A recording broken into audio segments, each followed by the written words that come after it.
यदि तटीय क्षेत्र की बात करें तो यहां पर देखो गुजरात है,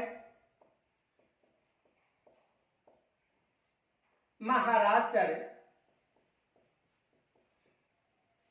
गोवा, कर्नाटक व केरल।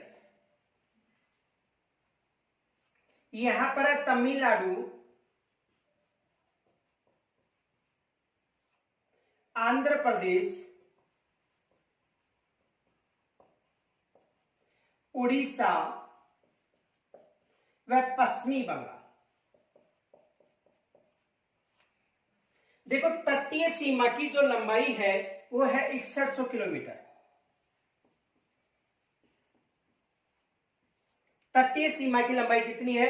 6100 किलोमीटर, यानी जो द्वीपीय क्षेत्र है उनको छोड़कर। यदि द्वीपों सहित इसकी जो लंबाई है वो 7516.6 किलोमीटर है। तो तटीय सीमा की लंबाई कितनी है? 6100 किलोमीटर। इस 6100 किलोमीटर में जो सर्वाधिक लंबाई है वो है गुजरात की।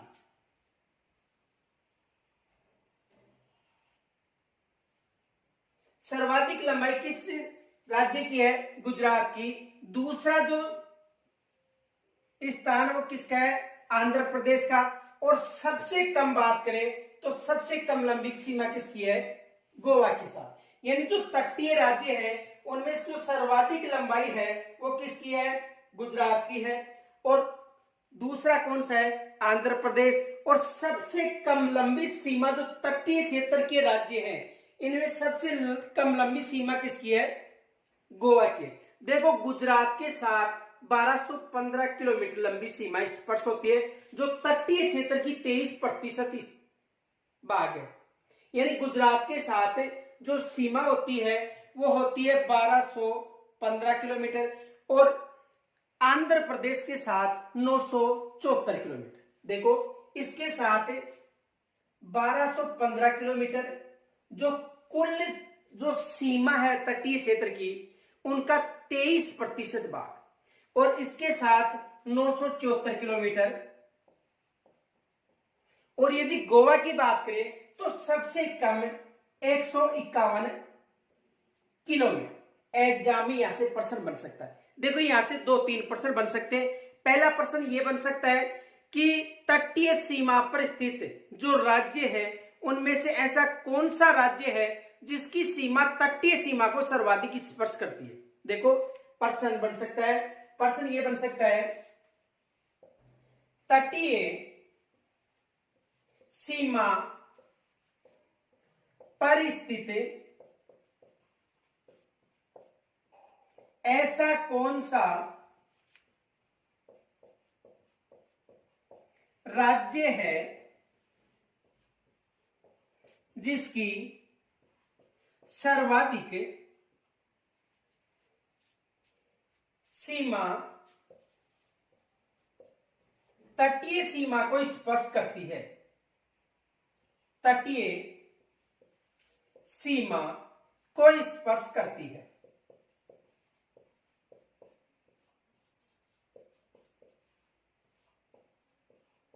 देखो यहां से प्रश्न बन सकता है। प्रश्न ध्यान से समझो कि तटीय सीमा पर स्थित ऐसा कौन सा राज्य है जिसकी सर्वाधिक सीमा तटीय सीमा को स्पर्श करती है। तो ये जो राज्य हैं इनमें जो सर्वाधिक तटीय सीमा को स्पर्श करने वाला जो राज्य है वो गुजरात है, और दूसरा राज्य कौन सा है? आंध्र प्रदेश। देखो सर्वाधिक जो तटीय सीमा को स्पर्श करने वाला राज्य है गुजरात, और जो गुजरात की सीमा है वो 1215 किलोमीटर, और जो दूसरा राज्य है वो कौन सा है? आंध्र प्रदेश। और आंध्र प्रदेश के साथ 974 किलोमीटर। यानी कहने का मतलब कि गुजरात के साथ सर्वाधिक तटीय सीमा स्पर्श होती है और दूसरा जो स्थान है वो आंध्र प्रदेश का। अब देखो इस प्रश्न को एग्जामिनर ऐसे भी पूछ सकता है कि पश्चिमी, ये जो कौन सा तट है? पश्चिमी तट। ये कौन सा तट है? पश्चिमी तट। और ये कौन सा तट है? पूर्वी तट। अब देखो एग्जामिनर दूसरी तरह से भी प्रश्न पूछ सकता है कि पश्चिमी तटीय सीमा पर जो सर्वाधिक सीमा किस राज्य की स्पर्श होती है, तो पश्चिमी तटीय क्षेत्र में सर्वाधिक किसकी होती है, गुजरात की, और पूर्वी तटीय क्षेत्र में सर्वाधिक किसकी होती है, आंध्र प्रदेश की। तो यहां से एग्जाम में प्रश्न बन सकता है। और यदि सबसे कम बात करें तटीय सीमा पर, तो सबसे कम गोवा की है कितनी, 151 किलोमीटर। जो तटीय राज्य है, 9 तटीय राज्य हैं, उनमें सबसे कम जो तटीय सीमा स्पर्श होती है वो किस राज्य की होती है, गोवा की होती है। दूसरा प्रश्न ये भी पूछा जा सकता है, देखो ध्यान से समझना इस प्रश्न को, यहां तक स्क्रीन छोड़ लो पहले।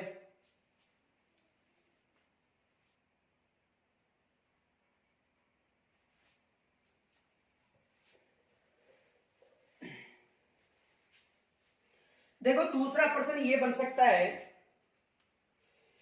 यहां पर जो बिंदु है दक्षिण बिंदु, जिसे कुमारी अंतरीप या कन्याकुमारी के नाम से जाना जाता है, तो ये जो बिंदु है किस राज्य में है, तमिलनाडु।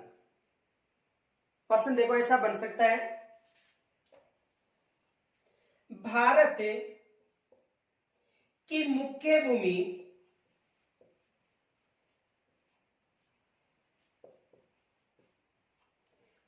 का दक्षिणी बिंदु किस राज्य, यानी भारत की मुख्य भूमि, ये मुख्य भूमि हो गई, भूमि का दक्षिण बिंदु, ये दक्षिण बिंदु हो गया, किस राज्य की तटीय सीमा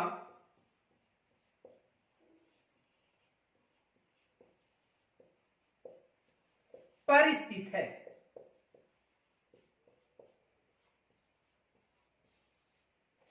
देखो ये राज्य हो गया केरल और ये हो गया तमिलनाडु, ये तमिलनाडु है, ये केरल है। तो देखो भारत की मुख्य भूमि का दक्षिण बिंदु, यानी यहां पर जो अक्षांश है 8 डिग्री 4 मिनट उत्तरी अक्षांश,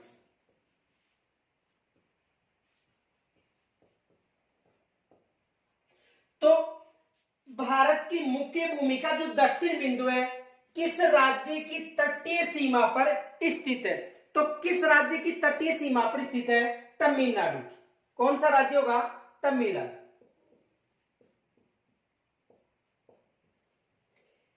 दूसरा प्रश्न ये बन सकता है, देखो इससे संबंधी जो प्रश्न बनते हैं उनमें एक तो ये प्रश्न बन सकता है, दूसरा प्रश्न यहां से ये भी बन सकता है, पश्चिमी तटीय